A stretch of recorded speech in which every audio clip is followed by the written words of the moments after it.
শেখ হাসিনা অধ্যাপক ইউনূসকে অসম্মান দিলেও সম্মান জানিয়েছে ভারত। থাইল্যান্ডে প্রধান উপদেষ্টার সঙ্গে বৈঠকে এমন মন্তব্য করেন ভারতের প্রধানমন্ত্রী নরেন্দ্র মোদী।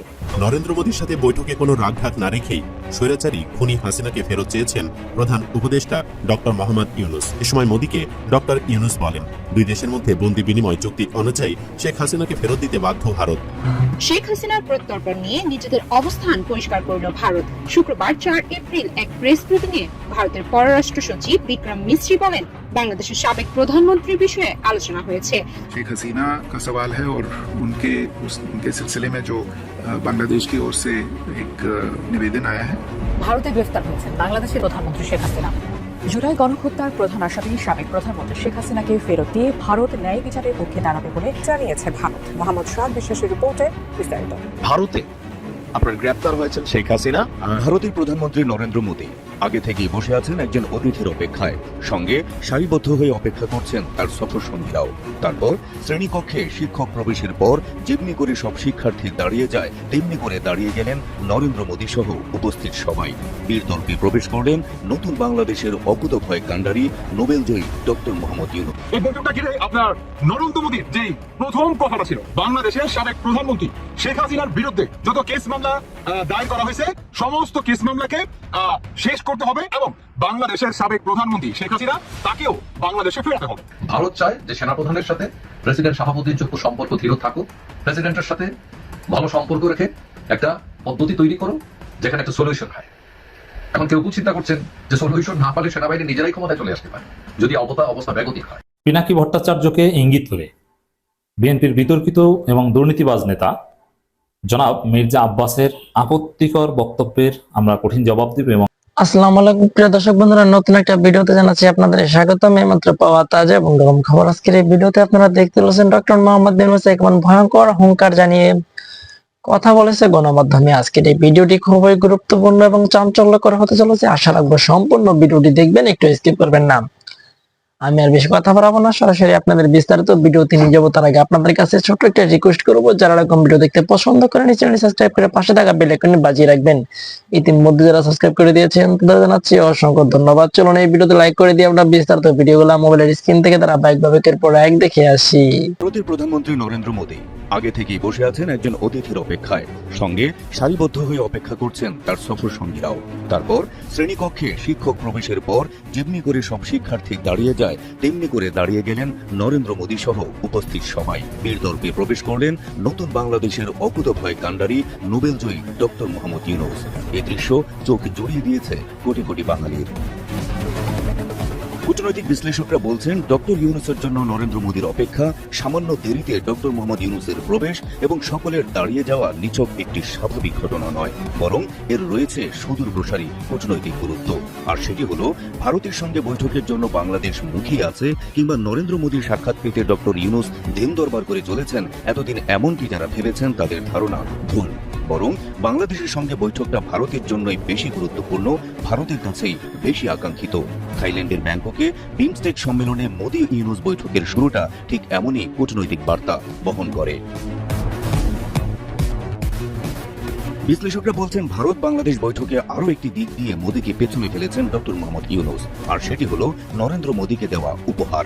10 বছর আগে মুম্বাইয়ে অনুষ্ঠিত 102তম ভারতীয় বিজ্ঞান কংগ্রেসে ডক্টর ইউনূসকে স্বর্ণপদক দিয়েছিলেন নরেন্দ্র মোদী, আর সেই ছবিটিকেই বাঁধাই করে উপহার হিসেবে মোদীকে দিয়ে ডক্টর ইউনূস বোঝাতে চাইলেন বাংলাদেশ অকৃতজ্ঞ নয়, বাংলাদেশ বন্ধুত্বের মর্যাদা দিতে জানে। ইউনূস বোঝাতে চাইলেন সম্পর্কের উন্নয়ন ঘটাতে চাইলে বাংলাদেশের বর্তমান নেতৃত্বের উপর আস্থা রাখতে পারে ভারত। বিশ্লেষকদের মতে ইউনূস মোদী বৈঠকের সবচেয়ে প্রত্যাশিত এবং ফলপ্রসূ দিক ছিল ভারতের কাছে উত্থাপন করা বাংলাদেশের দাবিসমূহ। শেখ হাসিনার সরকার বছরের পর বছর যে দাবিগুলো তোলার সাহস করেনি, মুখের উপর সেই দাবিগুলোই করলেন ডক্টর মোহাম্মদ ইউনূস। তিস্তার পানি বন্টন চুক্তি, সীমান্তে হত্যা বন্ধের মতো অতি জরুরি বিষয়গুলো ইউনূস তুলে ধরলেন অতি গুরুত্বের সাথে, সঙ্গে জানালেন শেখ হাসিনাকে ফেরত দেওয়ার মতো স্পর্শকাতর দাবিও। মাননীয় চিফ অ্যাডভাইজার মহোদয় ইন্ডিয়ার প্রধানমন্ত্রী শ্রী নরেন্দ্র মোদীর সাথে বৈঠক করেছেন এবং বৈঠকে আমাদের সাথে যে পারস্পরিক স্বার্থ সংশ্লিষ্ট যতগুলো ইস্যু ছিল সবগুলো নিয়ে কথা হয়েছে। যেমন শেখ হাসিনার প্রত্যর্পণ বিষয়ে কথা হয়েছে, শেখ হাসিনা যে ওইখানে বসে অনেক ধরনের ইনসেন্ডিয়ারি কমেন্ট করছেন সেগুলো বিষয়ে কথা হচ্ছে। বহুল কাঙ্ক্ষিত ভারত বাংলাদেশ বৈঠকের পুরোটা সময় হাস্যোজ্জ্বল ও স্বাভাবিক দেখা গেছে বাংলাদেশের প্রধান উপদেষ্টা ডক্টর মোহাম্মদ ইউনূসকে। অন্যদিকে বৈঠকে অনেকটাই অবসাদগ্রস্ত ও চিন্তিত দেখা গেছে নরেন্দ্র মোদীকে। ফলে এই বৈঠকে প্রাথমিকভাবে মনস্তাত্ত্বিক বিজয় অর্জন করেছে বাংলাদেশ, এমনটাই মনে করছেন কূটনৈতিক বিশেষজ্ঞরা। সব ধরনের জল্পনা কল্পনার পর অবশেষে বাংলাদেশ ভারতের দুই সরকার প্রধানের বৈঠক অনুষ্ঠিত হয়েছে। শেখ হাসিনা ক্ষমতাচ্যুত হওয়ার পর এই প্রথম মোদীর সাথে বৈঠক করেছে ডক্টর ইউনূস। দুই সরকার প্রধানের এই বৈঠকে উঠে এসেছে বাংলাদেশের সাবেক পলাতক প্রধানমন্ত্রী শেখ হাসিনা প্রসঙ্গ। একই সাথে বাংলাদেশের কাছেও ভারতের প্রত্যাশার কথা তুলে ধরেছেন নরেন্দ্র মোদী। সোহাগ বিশ্বাসের প্রতিবেদন। থাইল্যান্ডের রাজধানী ব্যাংককে বিমস্টেক সম্মেলনের ফাঁকে বাংলাদেশের প্রধান উপদেষ্টা অধ্যাপক ডক্টর মোহাম্মদ ইউনূসের সঙ্গে বৈঠকে গঠনমূলক সম্পর্ক নষ্ট করে এমন বক্তব্য এড়িয়ে চলার আহ্বান জানিয়েছেন ভারতের প্রধানমন্ত্রী নরেন্দ্র মোদী। একই সঙ্গে ঢাকার সাথে গঠনমূলক সম্পর্ক গড়ে তোলার আকাঙ্ক্ষাও প্রকাশ করেছে নয়াদিল্লি। শুক্রবার 40 মিনিট ধরে চলা বৈঠক পরবর্তী সংবাদ সম্মেলনে ভারতের পররাষ্ট্র সচিব বিক্রম মিস্ত্রি একথা জানান বলে খবর দ্য হিন্দুর। প্রতিবেদনে বলা হয়, প্রধান উপদেষ্টা ডক্টর ইউনূসের সঙ্গে আলোচনায় নরেন্দ্র মোদীর আহ্বান গঠনমূলক সম্পর্ক নষ্ট করে এমন বক্তব্য এড়িয়ে চলুন। দ্য হিন্দুর প্রতিবেদন অনুসারে নয়াদিল্লিতে সংবাদ সম্মেলনে বিক্রম মিস্ত্রি আরও বলেন, মোদী একটি গণতান্ত্রিক, স্থিতিশীল, শান্তিপূর্ণ, প্রগতিশীল এবং অন্তর্ভুক্তিমূলক বাংলাদেশের প্রতি ভারতের সমর্থন পুনর্ব্যক্ত করেছেন। তিনি জোর দিয়ে বলেছেন, ভারত দুই দেশের সম্পর্কের ক্ষেত্রে জনকেন্দ্রিক দৃষ্টিভঙ্গিতে বিশ্বাস করে এবং দীর্ঘ সময় ধরে চলা দুই দেশের মধ্যে সমঝোতার কথাও তুলে ধরে, যা উভয় দেশের জনগণের জন্য বাস্তব সুবিধা বয়ে এনেছে। प्रधानमंत्री जी ने इसके बारे में भी अपनी सोच प्रोफेसर यूनुस से साझा की और आशा जताई कि हम आगे चलते एक डेमोक्रेटिक, इंक्लूसिव और स्टेबल बांग्लादेश देखेंगे। उसमें इलेक्शंस का अपना एक रोल होता है, वो सब जानते हैं। মিস্ত্রি আরও বলেন, এই চেতনায় মোদী বাস্তববাদী মনোভাবের ভিত্তিতে বাংলাদেশের সাথে গঠনমূলক সম্পর্ক গড়ে তোলার ভারতের আকাঙ্ক্ষার উপর জোর দিয়েছেন। প্রধানমন্ত্রী মোদী আরও বলেন, পরিবেশ দূষণকারী যে কোনো বক্তব্য এড়িয়ে চলাই ভালো। প্রতিবেদন অনুসারে সীমান্ত নিরাপত্তা আলোচনার একটি গুরুত্বপূর্ণ অংশ ছিল, যেখানে মোদী অবৈধ পারাপার রোধে আইনের কঠোর প্রয়োগের গুরুত্ব জোর দিয়ে বলেছেন। সেই সঙ্গে বাংলাদেশি হিন্দু সহ সংখ্যালঘু সংশ্লিষ্ট বিষয়াদি উপস্থাপন করেছেন মোদী।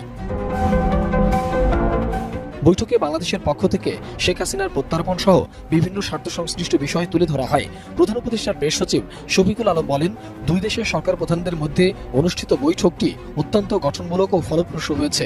আমাদের সঙ্গে পারস্পরিক স্বার্থ সংশ্লিষ্ট সব ইস্যুতে আলোচনা হয়েছে। তিনি আরো বলেন, শেখ হাসিনার প্রত্যার্পণ এবং ভারতে বসে তিনি উস্কানিমূলক বক্তব্য দিচ্ছেন, এসব বিষয়ে বৈঠকে তুলে ধরা হয়েছে। এছাড়া সীমান্ত হত্যা, তিস্তার পানি বন্টন সহ পারস্পরিক স্বার্থ সংশ্লিষ্ট বিষয়গুলো ফলপ্রসূ আলোচনা হয়েছে বলেও প্রেস সচিব দাবি করেন। পিনাকি ভট্টাচার্যকে ইঙ্গিত করে বিএনপির বিতর্কিত এবং দুর্নীতিবাজ নেতা জনাব মির্জা আব্বাসের আপত্তিকর বক্তব্যের আমরা কঠিন জবাব দেব এবং তীব্র প্রতিবাদ করব। দর্শক, মির্জা আব্বাসের মাথা খারাপ হয়ে গেছে। পিনাকি ভট্টাচার্যকে শুধু মির্জা আব্বাস কিংবা মির্জা ফখরুল নয়, তারেক রহমানও ভয় পান। এবার খোলামেলা কথা বলেছেন মির্জা আব্বাস। এর আগে নানান কথা বলেছেন, সেটা নিয়ে আমরা আলোচনা করেছি। কখনো কখনো কুতুব বলে কটাক্ষ করতে চেয়েছেন এবং পিনাকিরা নাকি দেশে অস্থিতিশীলতা সৃষ্টি করতে চায়, অনেক কিছু বলেছেন। এবার মির্জা আব্বাস যেটা বলেছেন, তিনি লিমিট ক্রস করেছেন এবং মির্জা আব্বাসের জন্য সামনে কঠিন পরিস্থিতি অপেক্ষা করছে। তিনি কঠিন পরিস্থিতিতে পড়তে যাচ্ছেন। দেখেন, পিনাকির সাথে লেগে কেউ পারে না। আওয়ামী লীগ ক্ষমতায় ছিল, তাদের সর্বোচ্চ রাষ্ট্র ক্ষমতা ব্যবহার করে আওয়ামী লীগের আব্বা ভারতের সহযোগিতা নিয়েও আওয়ামী লীগ ক্ষমতায় থাকা অবস্থায় পিনাকিকে কিচ্ছু করতে পারেনি। বরং যারা পিনাকির বিরুদ্ধে লাগতে গিয়েছে তাদের সবাইকে বিভিন্নভাবে জয় বাংলা করে দিয়েছে। এখন মির্জা আব্বাস বরং তার জন্য ভালো ছিল পিনাকির সমালোচনা সহ্য করা, আর রাজনীতিবিদরা সমালোচনা সহ্য করবে, এটাই স্বাভাবিক। কিন্তু মির্জা আব্বাস এটা না করে তিনি বরং পিনাকি ভট্টাচার্যকে গালি দিয়েছেন। পিনাকির যে স্টাইল, তার যে অ্যাপ্রোচ, তাকে যারা এভাবে গালি দেয়, পিনাকি তাদেরকে ছাড়েন না, ছাই দিয়ে তাদেরকে ধরেন। এখন পিনাকি ভট্টাচার্যের সমালোচনা করতেই পারে, কিন্তু সমালোচনা করতে যে মির্জা আব্বাস যেভাবে লিমিট ক্রস করেছে, তাদের সামনে কি হবে এটা আমি বলি। মির্জা আব্বাসের অনেক দুর্নীতি, ভারতের দালালি, অনেক প্রমাণ। আওয়ামী লীগের সাথে কিভাবে আতাত করে গত 15 বছর চলেছে তার অনেক প্রমাণ। কিভাবে টাকা খেয়ে আপোষ করে আন্দোলন বিক্রি করে দিয়েছে, আন্দোলন জমে উঠেছে, হাসিনা ভয়ে আছে, হঠাৎ মির্জা আব্বাস আন্দোলন খেয়ে দিয়েছে। কিভাবে এই আকামগুলো মির্জা আব্বাস করেছে, এগুলো সব খুব শীঘ্রই দেখবেন যে পিনাকি ইলিয়াস, কনক সারোয়ারদের মাধ্যমে সামনে আসছে। আর এই মির্জা আব্বাস ডিমোরালাইজড হয়ে যাচ্ছে। এই মির্জা আব্বাসের রাজনৈতিক ক্যারিয়ারেই হুমকির মধ্যে পড়বে এমন এমন দুর্নীতি বা আকামের তথ্য সামনে আসবে। তো মির্জা আব্বাস কোন জায়গায় পা দিয়েছেন তিনি বুঝতেও পারেননি, এবং তিনি আগুন নিয়ে খেলছেন যে আগুনে তার হাত পুড়ে যাবে। তো মির্জা আব্বাসের জন্য সামনে সেই কঠিন পরিস্থিতি আছে। দর্শক, কি বলছেন মির্জা আব্বাস? অনলাইনে কিছু কন্টেন্ট ক্রিয়েটরের সমালোচনা করে মির্জা আব্বাস বলেন, দেখেন কিছু কন্টেন্ট ক্রিয়েটর বেসিক্যালি পিনাকি ভট্টাচার্যকে বলেছে, এটা তো সবাই বোঝে। এবং যে শব্দগুলো বলেছেন যে একজনে শুয়োরের বাচ্চা না কি বলে গালি দেয়, তাকে আবার সমর্থন করেন পিনাকি ভট্টাচার্য, এটা স্পষ্ট। কিছু কন্টেন্ট ক্রিয়েটর এমনভাবে বলছেন যেটা কন্টেন্ট ক্রিয়েটর, আমি বলেছি কন্টেন্ট ক্রিয়েটর, আপনি কন্টেন্ট ক্রিয়েট করে দেখান না যে এই জিনিসটা কি। বিভিন্ন বিশ্ববিদ্যালয় করানো চাইতে অনেক ক্ষেত্রে এটা কঠিন। এরপরে আসেন যে কিছু কন্টেন্ট ক্রিয়েটর, যারা কন্টেন্ট ক্রিয়েট করে পলিটিক্যাল, এরা কারা, এরা কি জানেন? পিনাকি ভট্টাচার্যকে আমি বলি বাংলাদেশের একজন শীর্ষস্থানীয় রাষ্ট্রবিজ্ঞানী। তিনি ডাক্তার, এটা তার প্রধান পরিচয় না এখন। তাকে আমি বলি এখন রাষ্ট্রবিজ্ঞানী। তিনি অনেক থিওরির প্রোপোনেন্ট, তিনি একজন থিওরিস্ট। অতএব তাকে কন্টেন্ট ক্রিয়েটর বলে ছোট করার চেষ্টা করছে, কিন্তু কন্টেন্ট ক্রিয়েটর জিনিসটা ভিন্ন। শিক্ষাগত যোগ্যতা, আচ্ছা মির্জা আব্বাস কি করেছে, তার রেজাল্ট কি? সাপোজ আমি একজন কন্টেন্ট ক্রিয়েটর, আমার যে শিক্ষাগত যোগ্যতা, আমার যে একাডেমিক প্রোফাইল, আমার যে রেজাল্ট, মির্জা আব্বাসের 14 গোষ্ঠীর মধ্যেও সেটা নাই। আমার মতো ক্ষুদ্র লোকের ক্ষেত্রে আমি বললাম, আর পিনাকি ভট্টাচার্য তো আমাদের অনেক অনেক উপরের লোক। অতএব দর্শক, এই কন্টেন্ট ক্রিয়েটররা যে কি, এরা যে রাষ্ট্রবিজ্ঞানী, এদের এই ভিডিওগুলো যদি ইংরেজিতে লিখলে তো ঠিক থাকে, ইংরেজিতে যদি বই আকারে বের করা হয় এটা অনেক কিছু। আর পিনাকি ভট্টাচার্য তো একজন প্রতিষ্ঠিত লেখক, তার অনেকগুলো বই আছে, তার বই প্রচুর বিক্রি হয়, অনেক আগে থেকেই লেখালেখি করেন, একজন উঁচু মাপের লেখক, সাহিত্যিক, আপনি নানানভাবে বলতে পারেন। কিন্তু আপনি ইচ্ছে করে কন্টেন্ট ক্রিয়েটর বলে ছোট করার চেষ্টা করছেন। না, ছোট পিনাকি ভট্টাচার্য হয়নি, ছোট হয়েছেন আপনি। আর এই কন্টেন্ট ক্রিয়েটররাই হাসিনার 12টা বাজিয়ে দিয়েছে। এই কন্টেন্ট ক্রিয়েটরদের ভয়ে সবসময় হাসিনা অতিষ্ঠ থাকতো, এদেরকেই হাসিনা খুঁজতো। পিনাকি ভট্টাচার্যের কে ধরার নানান চেষ্টা হাসিনা করেছে। আওয়ামী লীগের লোকজন তাকে হত্যার হুমকি দিয়েছে। অতএব মির্জা আব্বাসকে কিন্তু হত্যার হুমকি দেয়নি। এই কন্টেন্ট ক্রিয়েটরদেরই হাসিনা ভয় পেত, এবং এরাই ছিল হাসিনার বিরুদ্ধে প্রধান শক্তি, এরাই আলোচনা জারি রেখেছে। এবং হাসিনা বলছে পরবর্তীতে পরাজয়ের পর যে আমরা আগে পরাজিত হয়েছি ফেসবুকে, মানে কন্টেন্ট ক্রিয়েটরদের কাছে, তারপরে পরাজিত হয়েছি মাঠে। অতএব এই কন্টেন্ট ক্রিয়েটরদের উচ্চতা কি, এটা মির্জা আব্বাসের বক্তব্যের জবাবে হয়েছে। আজ বিকেল থেকে একটা খবর আমাদের অনেককে ভীষণ আনন্দ দিয়েছে। খবরটা একেবারে আনন্দের না তা বলছি না, কিন্তু এটাকে যেভাবে পোর্ট্রে করা হচ্ছে তার মধ্যে বিপদ আছে। সেটা হচ্ছে 1,80,000 রোহিঙ্গা মিয়ানমার ফেরত যাচ্ছে। কোনো কোনো পত্রিকা এরকম একটা রিপোর্ট করেছে। রিপোর্টটা আদৌ সেরকম কিছু না। বাস্তবতা হচ্ছে আমাদের প্রধান উপদেষ্টার অফিসিয়াল ফেসবুক পেজে যে তথ্যটা এসছে সেটা হলো আমাদের হাই রিপ্রেজেন্টেটিভ জনাব খলিলুর রহমানের সাথে মিয়ানমারের প্রতিনিধির বৈঠকে জানানো হয়েছে তারা বাংলাদেশের দেওয়া তালিকা থেকে ভেরিফাই করে 1,80,000 রোহিঙ্গাকে মিয়ানমারের প্রত্যাবাসনের যোগ্য বলে মনে করছেন। একটু আবারও খেয়াল করি, 1,80,000কে তারা প্রত্যাবাসনের যোগ্য বলে মনে করছেন। তো ফলে যেটা হয়েছে, কয়েকদিন আগেই আমি চীন সফর প্রসঙ্গে বলেছিলাম যে এই সরকারের আমলে কোনোভাবেই কোনো রোহিঙ্গা ফেরত যাবে না, রোহিঙ্গারা ফেরত যাবে না, এরকম একটা কথা আমি চ্যালেঞ্জ দিয়েছি, এরকম একটা কথা বলেছি। তাতে যেটা হলো, আমার শুভাকাঙ্ক্ষী একজন আমার এই ব্যাপারে মতামত চাইলেন এবং বহু জায়গায় ট্যাগ করা হচ্ছে আমাকে, আমি একই অবস্থায় আছি কি না। এবং খুব স্বাভাবিকভাবেই একটা গোষ্ঠী, একটা না কয়েকটা গোষ্ঠী এভাবে বলবো, আমার উপরে খুবই ক্ষুব্ধ আছেন, আমাকে আক্রমণ করছেন। আক্রমণের সুযোগ যেহেতু পাওয়া গেছে, তারা আমাকে আক্রমণ কন্টিনিউ করছেন আমার ওই ক্লিপটা দিয়ে।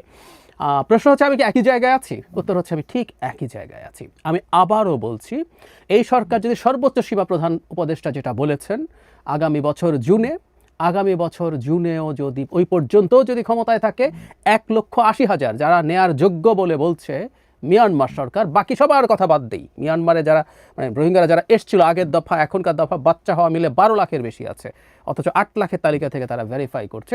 এই 1,80,000ও এই জুনের মধ্যে যাবে না। আমি চ্যালেঞ্জ করছি, আমার এই চ্যালেঞ্জটা আছে। কেন করছি খুব বিস্তারিতভাবে কথা বলবো। রোহিঙ্গা সংকট নিয়ে যারা আমার এই চ্যানেল দেখেন প্রথম থেকে তারা জানেন আমি রোহিঙ্গা সংকট নিয়ে দীর্ঘদিন থেকে কথা বলেছি। আপনাদের মনে থাকার কথা এই সম্পর্কের জটিলতা, এই সংকটের জটিলতাটা নিয়ে, এবং এই সংকটের জটিলতা এখন আরও অনেক বেশি সিরিয়াস হয়ে গেছে, অনেক বেশি সিরিয়াস হয়ে গেছে। সুতরাং মিয়ানমারের জান্তা বলেছে বলে রোহিঙ্গারা যদি চলে যাবে মনে করি কেউ, আমরা এই অঞ্চলের সাম্প্রতিক গৃহযুদ্ধের অবস্থা, রাখাইনের নিয়ন্ত্রণ কার হাতে কী অবস্থায় কিছুই না জেনে জাস্ট মূর্খের মতো কথা বলছি। আমি এই জাতিটার এই প্রবলেম নিয়ে আসলে সবসময় ভুগি যে আমাদের উচিত না এটা আরেকটু দেখা, আরেকটু বোঝা, আরেকটু ভেরিফাই করা। কাউকে আক্রমণ করতে হবে বলেই লাফ দিয়ে নেমে যাব, তার আগে এগুলো একটু দেখে শুনে করা ভালো। আমি খুব বিস্তারিতভাবে আবারও রোহিঙ্গা নিয়ে কথা বলবো, এই ইস্যুটা নিয়েই কথা বলবো, কেন আমার চ্যালেঞ্জ আছে। কারণ আমি যথেষ্ট সময় নেই, না হয় আজই হয়তো করতাম। এবং আগামীকালও আমাদের প্রধান উপদেষ্টার সাথে মোদির যে বৈঠক আছে, এটাও খুবই জরুরি একটা ইস্যু, সেটা নিয়ে কথা বলতে চাই। আরও দু একটা ইস্যু আছে, খুব দ্রুত আগামীকাল বা পরশুর মধ্যে আমি আমার বিস্তারিত ভিডিও আপনাদের সামনে আনবো। তবে একটা কথা বলে রাখি, আমি চ্যালেঞ্জে যদি হেরেও যাই আমি খুব খুশি হব, এটা জাতির জন্য ভালো। ডক্টর ইউনূস ভাই সরকারের প্রতি আমার কোনো রকম কোনো ক্ষোভ নেই, এটা আমাদের সরকার, আমি এটাকে ওন করি, আমি সমালোচনা করি কিন্তু ওন করি। এটা হাসিনাকে যেভাবে ডিজাউন করতাম এটা সেরকম না।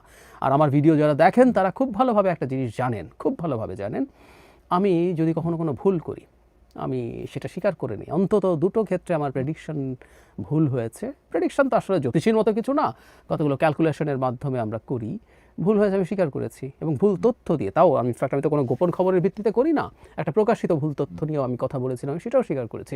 সো ওই প্রেডিকশন যদি ভুল হয় তাতে আমার কোনো সমস্যার কিছু নাই, আমি সেটা নেব। আমি কোনো পীর না, এখানে মানে সোশ্যাল মিডিয়াতে অনেক পীর আছে, আমি পীর না। আপনারা যারা রেগুলারলি দেখেন তারা জানেন যে আমি ওটা হতেও চাইনি, কখনো চাইনি। সুতরাং আমার ভুল হওয়া নিয়েও সমস্যার কিছু নেই। তবে আমার এই চ্যালেঞ্জটাই আমি জিতবো, আমি কনফিডেন্ট। তবে আবারও বলছি, এই চ্যালেঞ্জে যদি আমি হেরেও যাই খুব খুশি মনে সেটা মেনে নেব। প্রিয় দেশবাসী, শুরু থেকে শেষ পর্যন্ত যারা এই ভিডিওটি দেখেছেন সকলকে জানাই অসংখ্য ধন্যবাদ।